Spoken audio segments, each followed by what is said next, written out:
Entonces, el día de hoy vamos a continuar con el Salmo capítulo 3. Ese será el salmo que estaremos estudiando el día de hoy.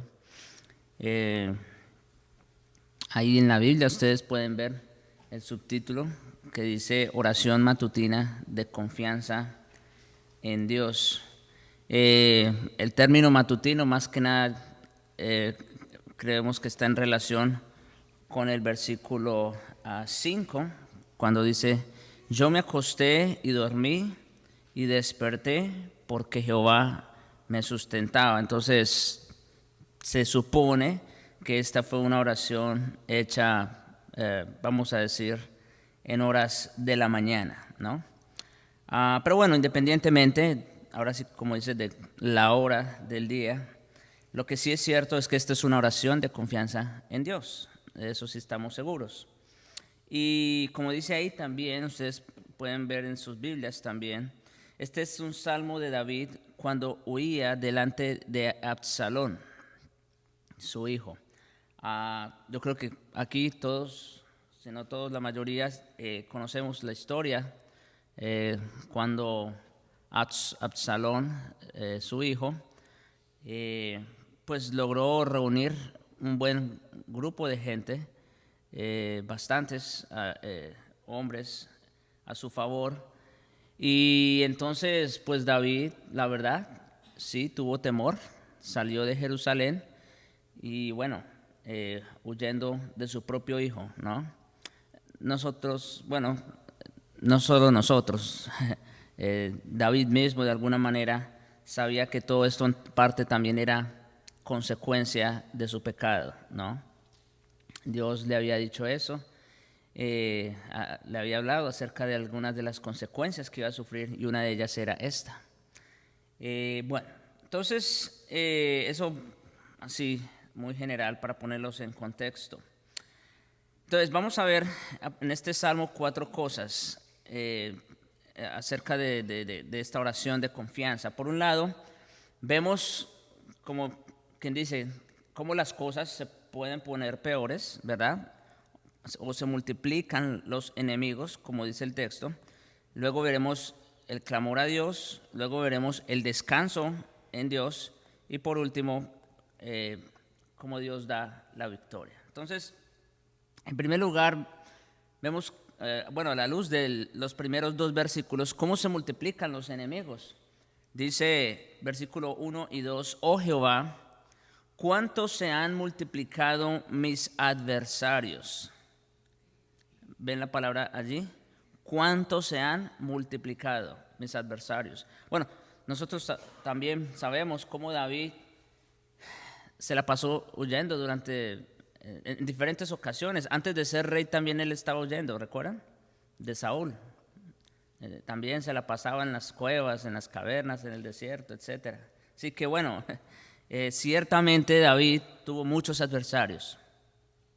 Muchos son los que se levantan contra mí, muchos son los que dicen de mí, no hay para él salvación en Dios. Selah. Bien, hermanos, entonces David había perdido el apoyo del pueblo que fue engañado por Absalón, pero sabía a quién acudir en estos tiempos de crisis.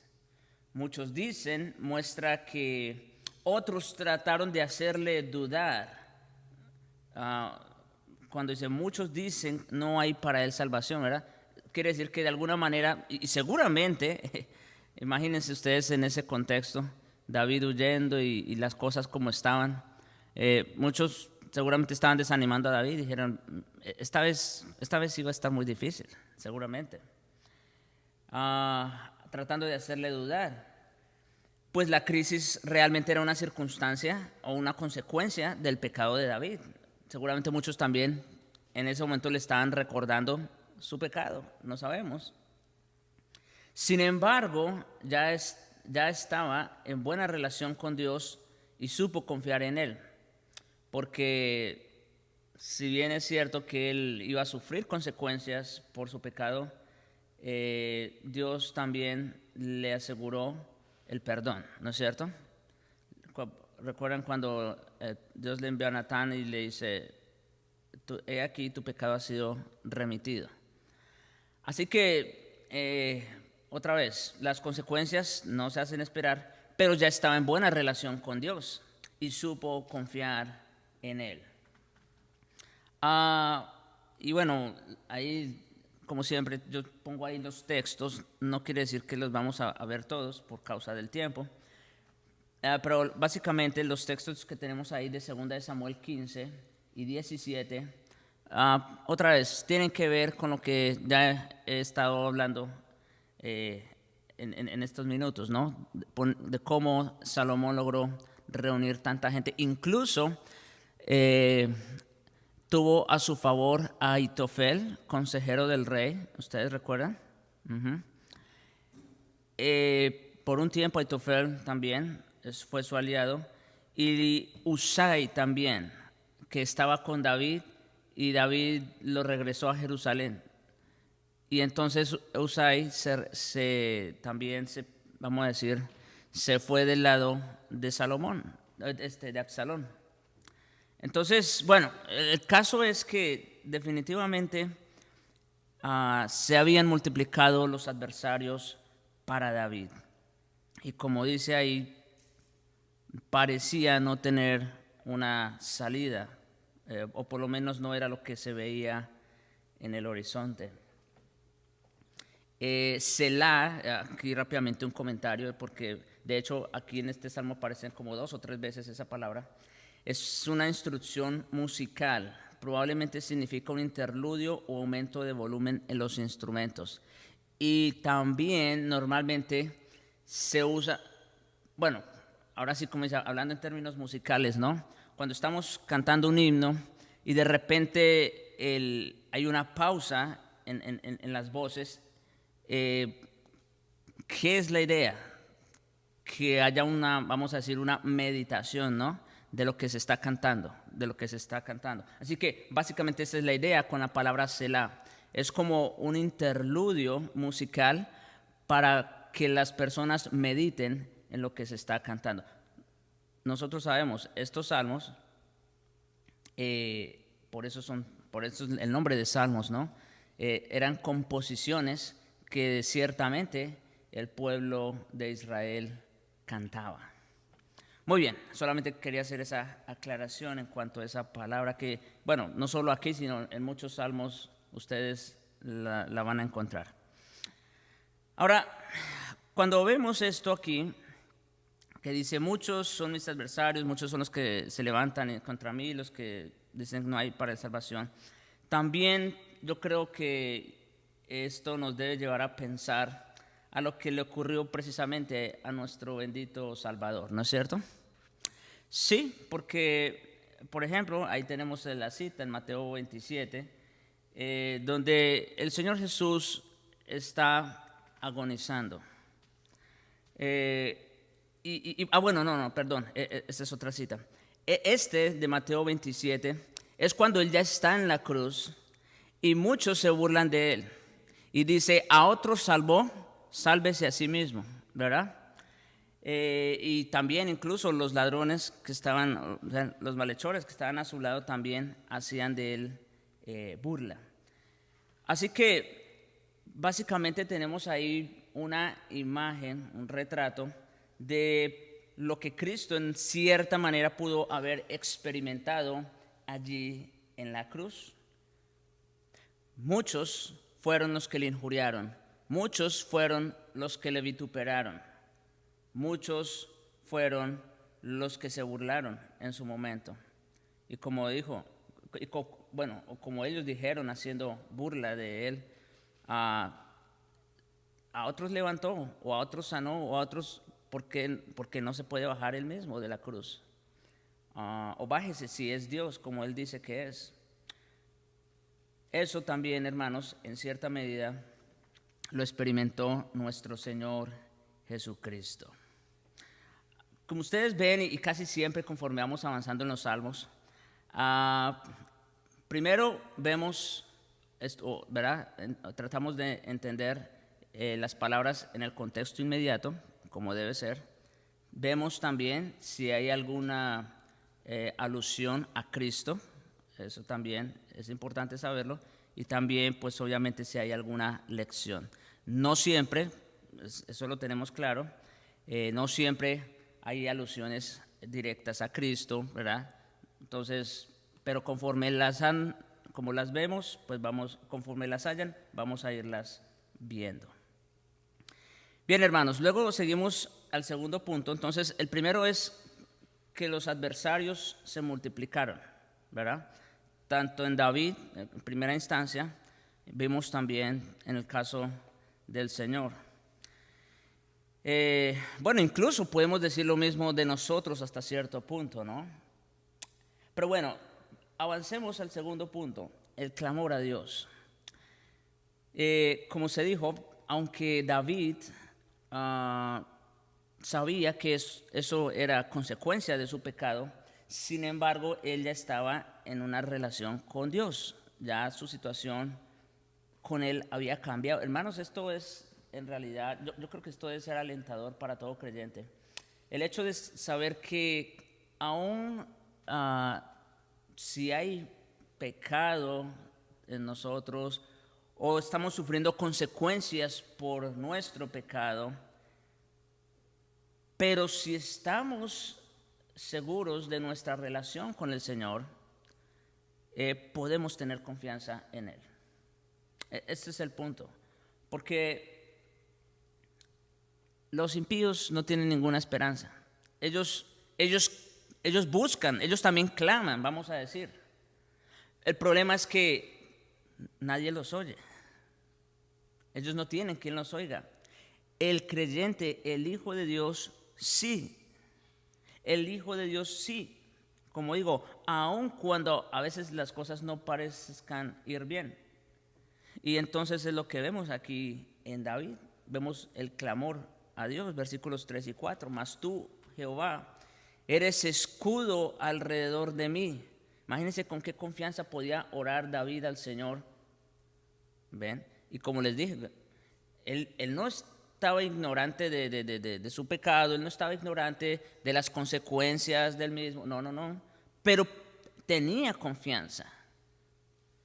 Mas tú, Jehová, eres escudo alrededor de mí, mi gloria y el que levanta mi cabeza. Con mi voz clamé a Jehová y él me respondió desde su monte santo, Selah. El versículo 3 empieza entonces con un pero importante. A pesar de la apariencia de la derrota segura y de que David pudiera dudar del apoyo de Dios por causa de su pecado anterior, supo que Dios lo había perdonado y estaba en su voluntad. Dios ahora era su escudo, su protector, pero más que eso, su gloria. Mis hermanos, porque es un honor realmente servir a tal Señor. El que levanta mi cabeza, como dice, es el que me lleva en victoria. En vez de estar deprimido, cabeza abajo, confiaba con la cabeza levantada y como siempre, como dice el Salmo, me respondió.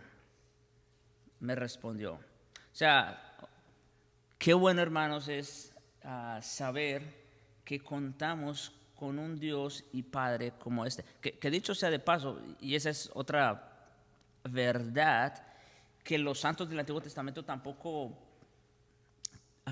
tenían, porque era un misterio, y por lo tanto no disfrutaban. Y es el hecho de la paternidad de Dios. Ahora nosotros sabemos que en Cristo somos adoptados o somos tenidos como hijos de Dios, ¿verdad?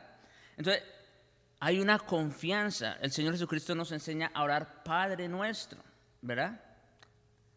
A los que son creyentes, a los hijos de Dios.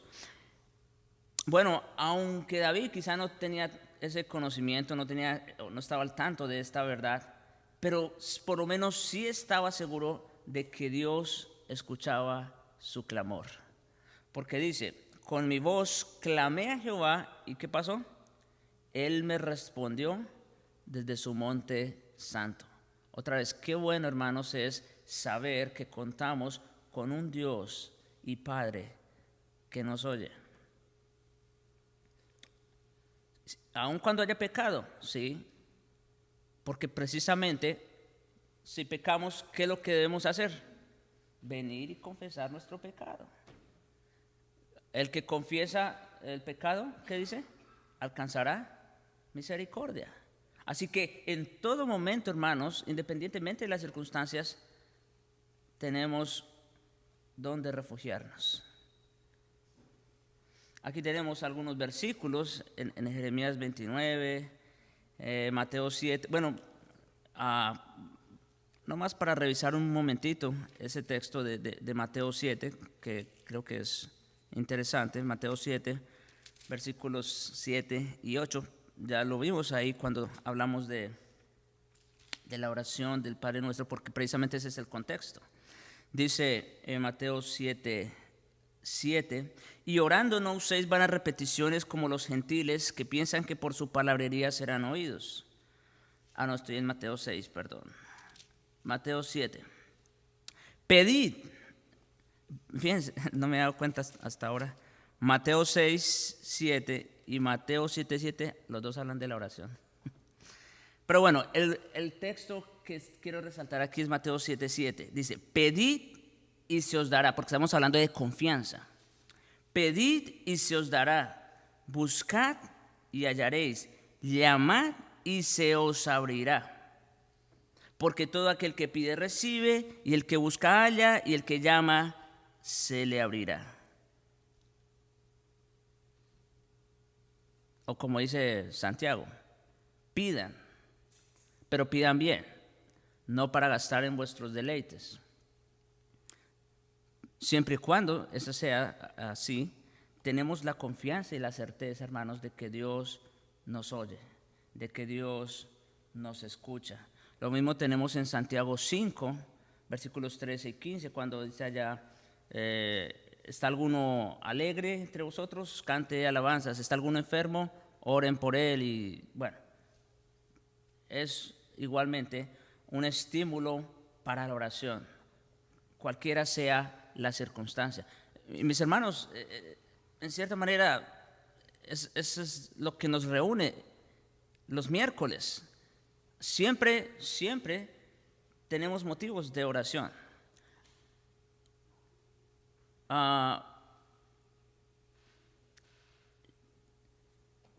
Esto, mis hermanos, nos enseña a depender más del Señor.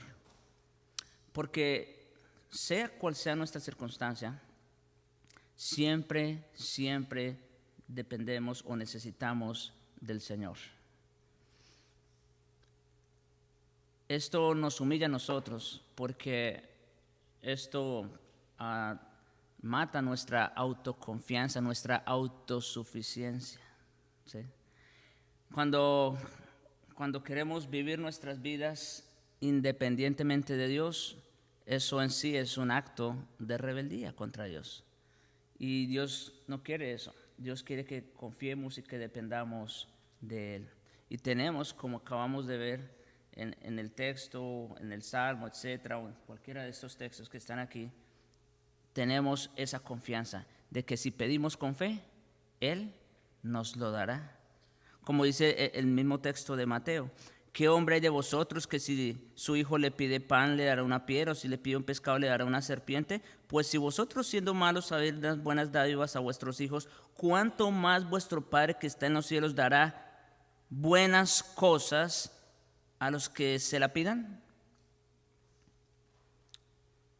Y en el texto paralelo de Lucas dice, ¿cómo no dará el Padre el Espíritu Santo a los que se lo pidan?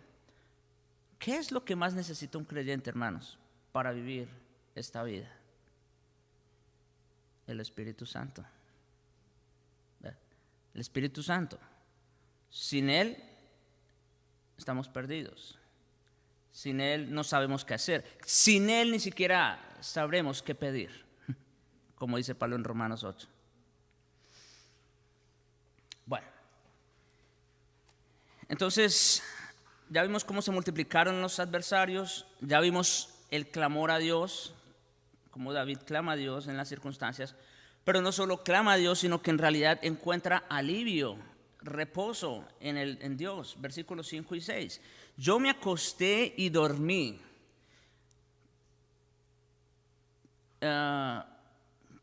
Dice algo que dice el hermano Dan, con quien hablo frecuentemente, dice, mira, si hay algo que me quita el sueño, entonces eso yo lo dejo. O sea, independientemente del tema que se esté hablando, ¿no? Si hay algo que me quita el sueño, entonces eso lo dejo. Y yo creo, hermanos, que esto es cierto. Cuando el salmista dice aquí, yo me acosté y dormí y desperté porque Jehová me sustentaba. Quiere decir que tenía en ese sentido por lo menos una conciencia tranquila, ¿ve? No porque no pecara, ese no es el punto, ya sabemos, no se trata de eso. No porque las cosas estuvieran saliendo a la perfección, no, tampoco era el caso. De hecho, el contexto no sugiere otra cosa. Pero es que a pesar de las circunstancias, a pesar de las adversidades, él podía descansar en el Señor. Ese es el punto. Él podía acostarse y dormir. Tratemos de un momento trasladarnos a ese escenario. ¿Ustedes se imaginan un hombre? Imaginen, estamos hablando de un rey, huyendo de su propio hijo. Honestamente, padres, madres, yo creo que eso les quitaría el sueño, por lo menos por un buen tiempo. David, en cierta manera, podía descansar en el Señor. Y como digo, no porque las cosas fueran bien, pero porque Jehová le sustentaba. Él era su porción, como dice otro salmo. Él era todo lo que necesitaba. Y luego dice, no temeré a 10 millares de gente que pusieran sitio contra mí. Pues está refiriéndose a la misma situación, ¿no? Ya sabe, Absalón ya tenía muchísima gente a su favor. Qué confianza, hermanos. Pudo dormir bien a pesar de la oposición abrumadora de los enemigos. Solo la experiencia de caminar con Dios y crecer en la fe puede dirigir a tal seguridad en la respuesta de Dios. Así que, bueno, hermanos, esto también tiene, ¿verdad?, algunas lecciones para nosotros, ¿no? Ahí hay algunos textos, como otra vez no podemos ir a todos ellos, pero por ejemplo, en Romanos capítulo 8, ese es un texto ya muy conocido seguramente, pero es bueno traerlo una vez más para recordar cómo podemos encontrar descanso en el Señor. Versículo 31 de Romanos 8. ¿Qué pues diremos a esto? Si Dios es por nosotros, ¿quién contra nosotros? Ahora, ese quién contra encaja perfectamente en el contexto de lo que estamos diciendo. David tenía muchos adversarios en este momento, pero él podía tener la confianza de que si Dios estaba con él, no había quien contra él. Es lo mismo que tenemos aquí. Si Dios es por nosotros, ¿quién contra nosotros? El que no escatimó ni a su propio Hijo, sino que lo entregó por todos nosotros, ¿cómo no nos dará con él todas las cosas? ¿Quién acusará a los escogidos de Dios? Sí hay acusadores, tanto visibles, físicos, como invisibles. El enemigo es el principal acusador. ¿Quién acusará a los escogidos de Dios? Luego dice, Dios es el que justifica. Porque seguramente, como leímos hace un momento, muchos, en el versículo 2, muchos son los que dicen, de mí no hay para él salvación en Dios, ¿recuerdan? Esas son acusaciones seguramente de muchos de los que estaban con él, Acusaciones que seguramente se levantaban en su propia mente, ¿ve? El enemigo. Y aquí Pablo dice, si ese es el caso, si hay alguien que se levante en contra de los escogidos de Dios, la respuesta es, Dios es el que justifica. Punto. Y por lo tanto, no hay condenación para el que está en Jesús. Dios es el que justifica. Ahí se resolvió nuestro mayor problema. Por lo tanto, ya no hay que tener miedo, ya no hay que temer. ¿Quién es el que condenará? Cristo es el que murió. Ahí está la respuesta.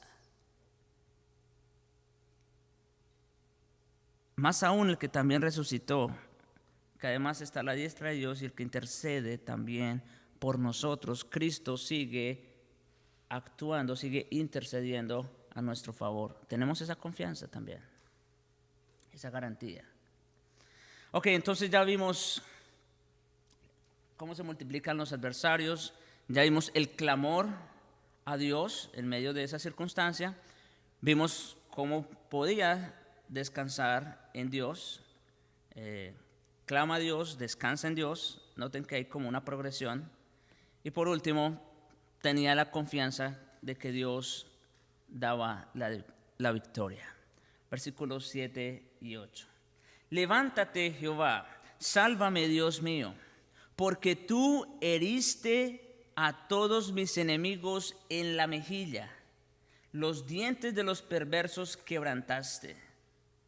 La salvación es de Jehová, sobre tu pueblo sea tu bendición. Selah. El salmista reconoce que la victoria es completamente obra de Dios. Sí. Si David iba a salir victorioso de esta situación, no era por ninguna habilidad propia, no era por nada en él, se debía completamente a Dios. Por eso dice, tú heriste a mis enemigos en la mejilla, los dientes de los perversos quebrantaste. ¿Quién? ¿Quién hizo eso? Dios. Sí, quizás David peleó muchas veces, pero ¿y si Dios no hubiera estado con él? ¿Cómo David, ya sabemos la historia, cómo David, un muchachito de apenas 14 años aproximadamente, pudo matar a un guerrero gigante? Bueno, tenía amedrantado a todo Israel, para que tengan una idea. ¿Cómo ese muchachito pudo ir y derrotar a este hombre? No estaba en él la fuerza. Por eso dice, la salvación es de Jehová. Si había algo de lo que David podía estar seguro es que de Dios era la victoria.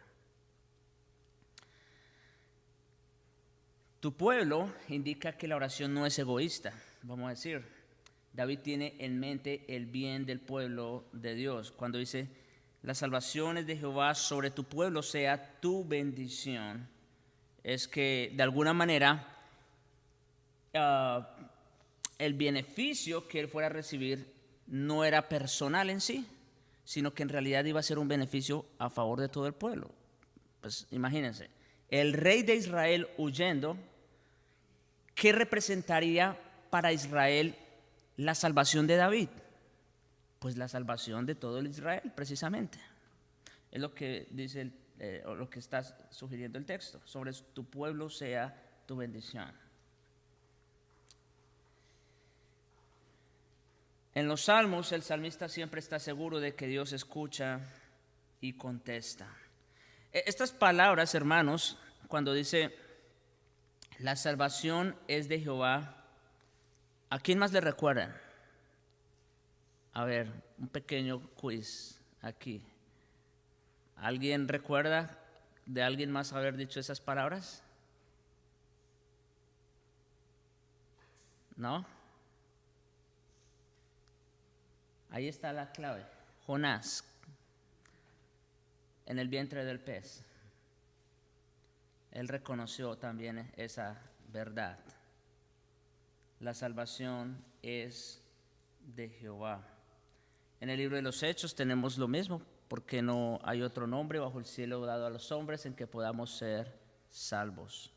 Y Pablo en 1 Timoteo 2:5 dice prácticamente lo mismo, porque hay un solo Dios y un solo mediador entre Dios y los hombres, Jesucristo, hombre. De Dios es la victoria. La salvación es del Señor. Así que, hermanos, pues como hemos visto, definitivamente esta es una oración que debe estimular nuestra confianza en el Señor, ¿verdad? Si tienen preguntas, comentarios, pueden hacerlos.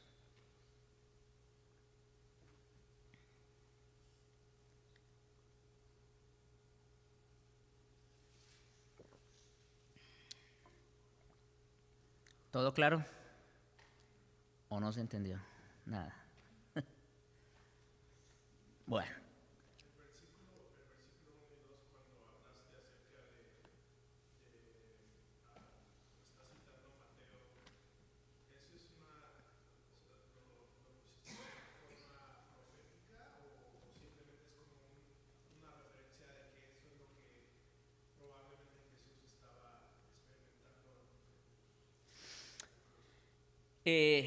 Sí, bueno, mira, porque sí, es interesante, porque las palabras cuando dice, oh Jehová, esta es una exclamación, oh Jehová, ¿cuántos se han multiplicado mis adversarios?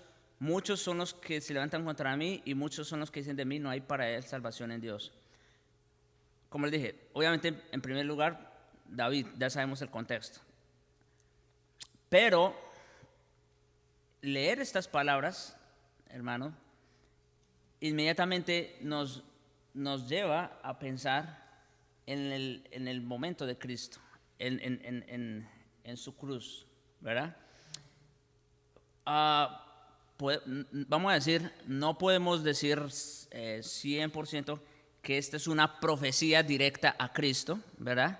Pero definitivamente tienen mucha relación. Rápidamente, no vamos a tomar mucho tiempo en esto, pero para que vean la relación que tiene Mateo 27 en el versículo 24 y 25. Dice, entonces los soldados del gobernador llevaron a Jesús al pretorio y reunieron alrededor de él toda la compañía. Versículo 24. Viendo Pilato que nada adelantaba, sino que se hacía más alboroto. Acuérdense, el Señor está en un juicio primero, ¿verdad? Pilato no quería condenar a Jesús de alguna manera, él no veía culpa en él, ¿no es cierto?